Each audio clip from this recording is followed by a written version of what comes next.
guys, it's your boy here, Judah. Yugi, giving you another Yu-Gi-Oh! Arc V episode 109 review for you guys. So this episode kind of finishes off where it left off from last episode. There was three really weird, awkward parts in this episode that I'm gonna discuss with you guys, because there's something that I noticed three times in this episode where I'm just like, that didn't really feel quite right, or didn't feel quite natural, or didn't make a lot of sense. And I'll get to that. But the very first thing actually that doesn't make any sense is the very beginning of the episode, because the beginning of the episode starts off with, Yuya, Shun, and the whole crew. They're just walking through Heartland City, and the confusing part about this is, I'm like, alright, in the last episode it ended off with the Tide Sisters losing, they're on the floor, Noburu's there, and then Obelisk Force comes in saying that they're gonna handle this, or something like that. And then this episode starts off with none of that happening. It's kind of like they've been walking for a while and they're just chilling or whatever. Like, it was just awkward, because it's like, so did the Obelisk Force kind of let them go and then find them again in the end of the episode? Well, in the beginning of the episode, while they're walking after they did their whole friendship speech and this and that, which was a beautiful, nice scene. But it was like, alright, so they came in the last episode, they let them go, they're walking mad casually like if nothing happened. And then the Obelisk Force comes in like, oh, we found you guys. It's like, I don't get it. Did they run away at some point? Did they escape? They didn't show that. And it didn't seem like they ran away. It just seemed like they were casually walking. Just walking back to, I guess, where the resistance is or whatever, I guess. But, I don't know. That scene was just awkward. It just didn't make any sense. It felt like it didn't really, the chronological order didn't make sense, I guess. It would have made more sense if, they at least showed them escaping or something and then they found them, or if they just continued from directly where it left off and then the duel started from there. I don't know, it was just weird the way it was structured, the beginning of the episode from where it left off. But continuing from there, Shun and Yuji are going to duel the Obelisk Force, so they're dueling them, and let me see what happens here. Gloria, I think. Or is it Grace? I can't believe I still mixed them up. But the white-haired one, the one that loves Yuya's dueling, she's kind of fascinated by his dueling, and she wants to see what kind of show that Yuya's gonna perform for the Obelisk Force, and she's actually stunned and fascinated. She wants to see it, and I find that kind of interesting. She's really excited for it. It's really kind of cute how excited she is for this entertainment dueling and whatnot. I won't really go too much with the play-by-play in the duel, because it was more or less pretty simple. No new cards were used. It was a pretty straightforward, simple duel, stuff we've all seen before for the most part. So I won't really get into the dueling, because there wasn't anything that appealing going on, except for the end, which I'll get to. Another weird moment that happens in the duel, which I didn't like, which didn't make any sense, and everybody can pretty much agree with it, because they pretty much saw it, and they're like, what? That doesn't make any sense. So they're in a battle royale. The rules of a battle royale is pretty much anything goes, almost to a sense, but everybody gets a chance to go first. But the Obelisk Force, I guess they were cheating, because they decided to attack Yuya before he even went. So, they just attacked directly with their hound dogs or whatever, their ancient gear monsters, directly at Yuya, and he hasn't even had his first turn.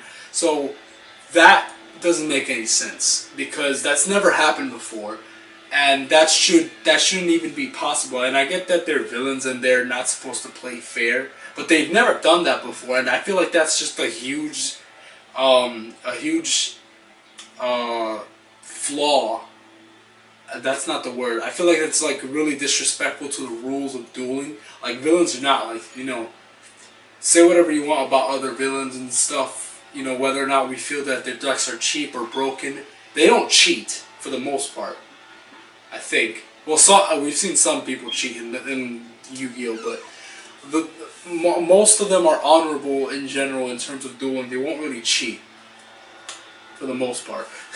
But yeah, it's just, that doesn't make any sense. How they're going to attack Yuya if he hasn't even made his first turn yet? He hasn't even made, it just, it just really annoyed me because I'm like, that doesn't make any sense. So they're gonna attack him, try to OTK him, but you know, he gets his action card to end the battle phase, and you know, he survives. But still, I just didn't like that part. It didn't make a lot of sense.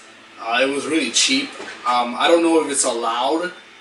You know, maybe it's not cheating, maybe it's actually allowed, but usually people don't do that because they feel it's kind of cheap or dirty, and I guess they kind of went for it. But I just didn't like that. That was another part in the episode that didn't make sense. Like, I don't know why the writers scripted it that way. I don't know. It's just weird. It's just out of place. Moving forward, Shun is dueling flawlessly. Yu is dueling flawlessly, or whatever. You know, they're doing the usual shenanigans, predicting Obelisk Force. I mean, they're pretty much drugs. Even Sawatari in the episode says, "Oh yeah, the Obelisk Force, they're nothing. They're easy to deal with. You know, they're like they've dealt with them before. They're nothing pretty much at this point." So it's funny that they actually mentioned that. And so the interesting part of this episode, I guess, whatever, he summons the Obelisk Force, combine their Hound Dog monsters to form the Ancient Gear Chaos Giant, which was used by Dennis in the duel with Shun. And I found it interesting because I was watching a lot of reviews, and it doesn't seem like anybody remembers Dennis using it, or that was like a really big moment, because everybody's referring to that Chaos Giant as the one that was in the intro. And I'm like, I mean, the intro is just kind of like a short description of what's going on in Heartland City. But I found it interesting that they pointed that out, but they didn't point out. It seems like nobody pointed out the fact, oh yeah, look, that's the monster that was used against Dennis, and I think this is the first time we've seen that monster being used since then.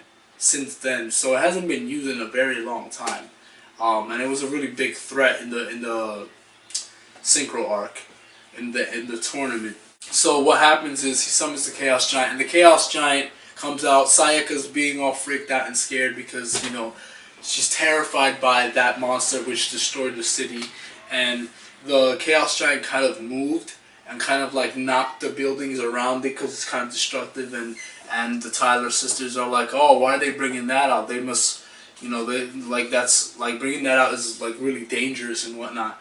So here comes the third and very awkward final part of this episode that it didn't make sense. It felt like it was kind of forced in a sense. You'll see what I mean. So I'm gonna try to paint a picture for you guys right here. So the Chaos Giant breaks some buildings behind him. So let's say on this side is the Obelisk Force. They summon the Chaos Giant. It's gonna be on this side, right? So we got the Obelisk Force Chaos Giant on this side. It opens, it breaks the buildings behind it. Shun and Yuya are on this side, over here, on this side. And then his friends are behind them. Sayaka gets scared and runs off this way. The buildings that the giant is crashing are on this side of the field. And she goes off running this way. Not towards the breaking buildings, but actually away from it. So all of a sudden she's running away from it, but yet the buildings on this side crumble down as if she was running this way. But like, it didn't make any sense. You see, like, if the buildings broke on this side, I don't think there was buildings connecting it like around to the other side, and it didn't even break up to that point. So I don't understand how it reached all the way to the other side to hit Sayaka. It didn't make any sense. I didn't like, why did they script it that way? I don't know. It just didn't make any sense. It was just, it was uncomfortable. I feel like I'm pointing out these little nitpick facts, and I usually don't do that because there's usually nothing really wrong, or I usually don't pay mind to it. But like, there was a lot of really awkward moments in this episode that I'm just like, I don't know why they scripted it that way, or why it just doesn't make sense.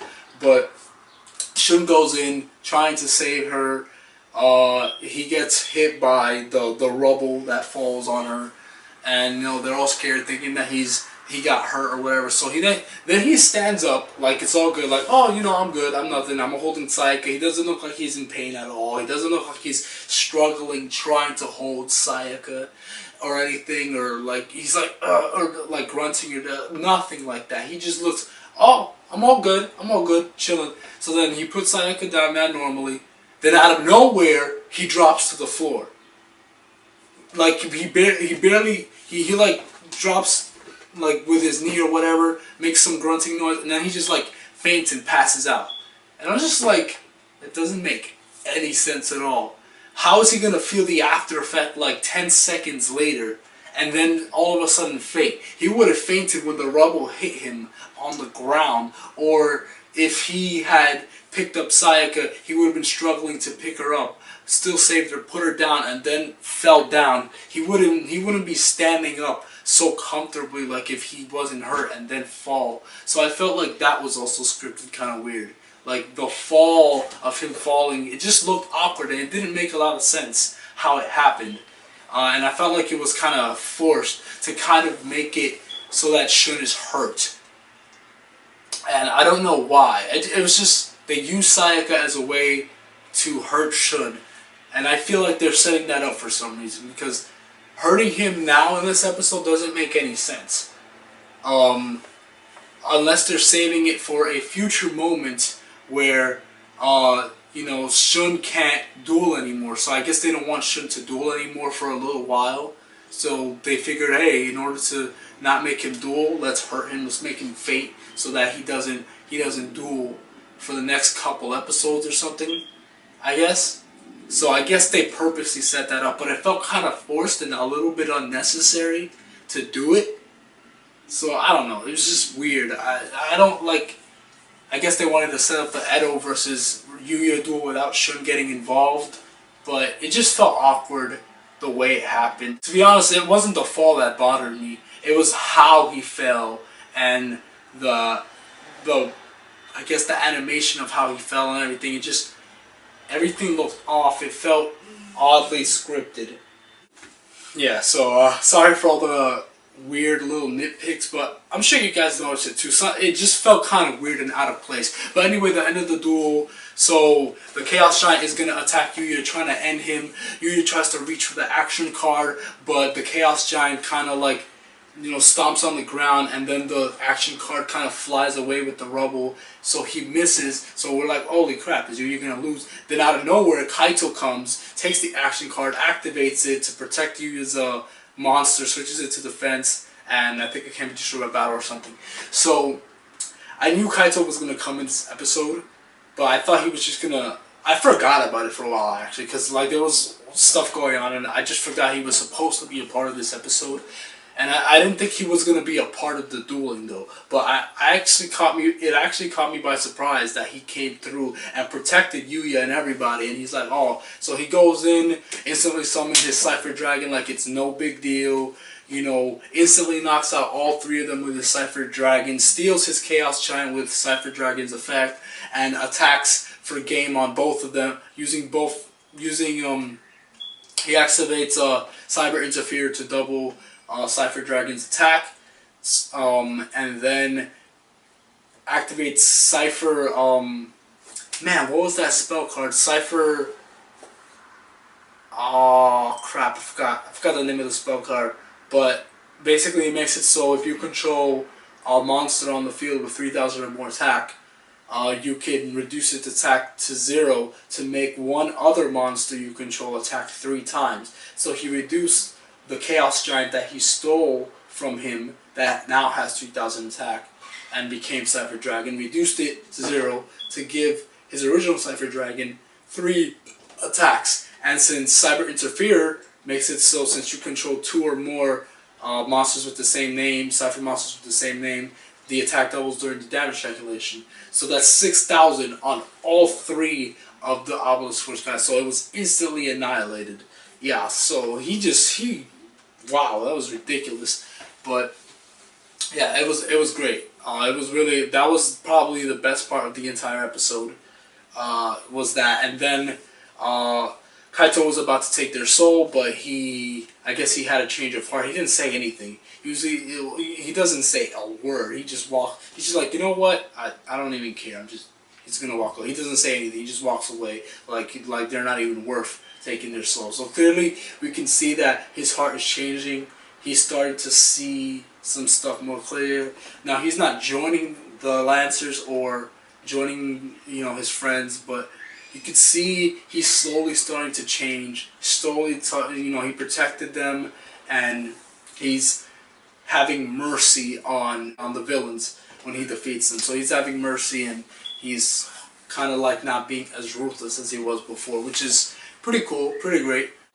What happens next is Obelisk Blue students come through, they kind of surround them, and then we hear Edo's voice, and you know, he basically says, nobody touch Yusho's son, I'm gonna be the one that buries him or whatever, and then the episode ends. So that's how it's gonna continue. Also, another cool thing to point out is that the Title Sisters are not, they're still villains, they're still bad. They're still gonna have another duel or two or whatever. They're not. The story is not over because, yeah, they were fascinated by that duel, but that doesn't mean that they want to become good guys and do entertainment dueling and join the Lancers. So I think Grace or Gloria, one of the two, the white-haired one, she said that, oh, you know, Kaito after Kaito annihilated the Obelisk Force, she said that, oh yeah, Kaito seems like fun, but first we have to deal with Yuya and get our revenge on him first. And she wants to obviously see more of his entertainment dueling because she wants to. She's really fascinated by it. But yeah, so their role is not over. We're definitely gonna see more of them, which is great. People were like really nervous and worried about them just because they lost in their like second appearance, and it's kind of early. But that, you know, just because somebody loses, that doesn't mean it's over for them. You know, there's still other roles to play. So I'm glad that they will have more duels to come, either against Kaito or against Yuya. You know, that would be fantastic. That would be great.